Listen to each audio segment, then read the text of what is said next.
Hello friends, നമ്മളൊരു ദിവസം എന്തൊക്കെ തരത്തിലുള്ള പ്രശ്നങ്ങളിലൂടെയും പ്രതിസന്ധികളിലൂടെയാണ് കടന്നു പോകുന്നല്ലേ. ചില ആൾക്കാരുടെ ജീവിതം എന്നൊക്കെ പറഞ്ഞാൽ എപ്പോഴും പ്രശ്നങ്ങളും പ്രതിസന്ധികളായിരിക്കും.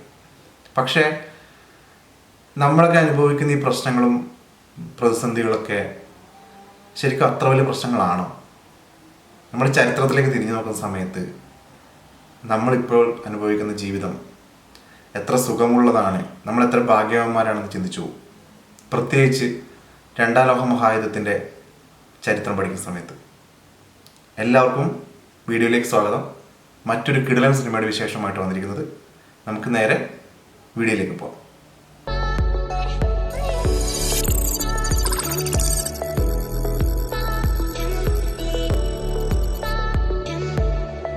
രണ്ടാം ലോക മഹായുദ്ധത്തിൻ്റെ കാലത്ത് നാസി ജർമ്മനി ജൂതന്മാർക്കെതിരെ നടത്തിയ വേട്ടയുടെയും നായാട്ടിൻ്റെയും കഥകളെ ആസ്പദമാക്കിയിട്ട് ഒട്ടനവധി സിനിമകൾ ലോക സിനിമയിൽ ഉണ്ടായിട്ടുണ്ട്.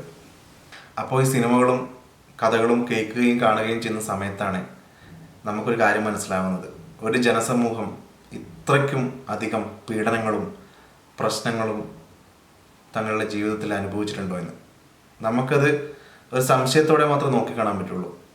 ആ രീതിയിലുള്ള പീഡനമാണ് രണ്ടാം ലോക മഹായുദ്ധത്തിൻ്റെ സമയത്ത് ജൂതന്മാർ അനുഭവിച്ചത്. അപ്പോൾ അത്തരത്തിലുള്ളൊരു കഥയെ ആസ്പദമാക്കിയിട്ട് 2002 റിലീസ് ചെയ്തിട്ടുള്ള ദി പിയാനിസ്റ്റ് എന്ന് പറയുന്ന ഒരു സിനിമയാണ് ഞാൻ നിങ്ങൾക്ക് ഇന്ന് റെക്കമെൻഡ് ചെയ്യുന്നത്. 3 ഓസ്കാർ അവാർഡുകളടക്കം ഒട്ടനവധി പുരസ്കാരങ്ങൾ നേടിയെടുത്ത സിനിമയാണ് ദി പിയാനിസ്റ്റ്. പോളണ്ടിലെ ഒരു റേഡിയോ സ്റ്റേഷനിൽ പിയാനിസ്റ്റായിട്ട് ജോലി ചെയ്യുന്ന സ്പിൽസ്മാൻ എന്ന് പറയുന്ന കഥാപാത്രത്തെ ആസ്പദമാക്കിയിട്ടാണ് ഈ സിനിമ ഒരുക്കിയിരിക്കുന്നത്. വളരെയധികം ആരാധകരുള്ള ഒരു പിയാനിസ്റ്റാണ് സ്പിൽസ്മാൻ. ഇതൊരു റിയൽ ലൈഫ് സ്റ്റോറിയാണ്, അതായത് നടന്ന കഥയെ ആസ്പദമാക്കിയിട്ടാണ് ഈ സിനിമ ഒരുക്കിയിരിക്കുന്നത്. ജർമ്മനിയുടെ അധിനിവേശത്തിൽ സ്വന്തം കുടുംബത്തെ അടക്കം നഷ്ടപ്പെടുന്ന സ്പിൽസ്മാൻ ജർമ്മൻ പട്ടാളക്കാരനായ ഒരു സുഹൃത്തിൻ്റെ സഹായം കൊണ്ട് രക്ഷപ്പെടുന്നതും പിന്നീട് ഒളിവ് ജീവിതം നയിക്കുന്നതൊക്കെയാണ് സിനിമയുടെ പശ്ചാത്തലം.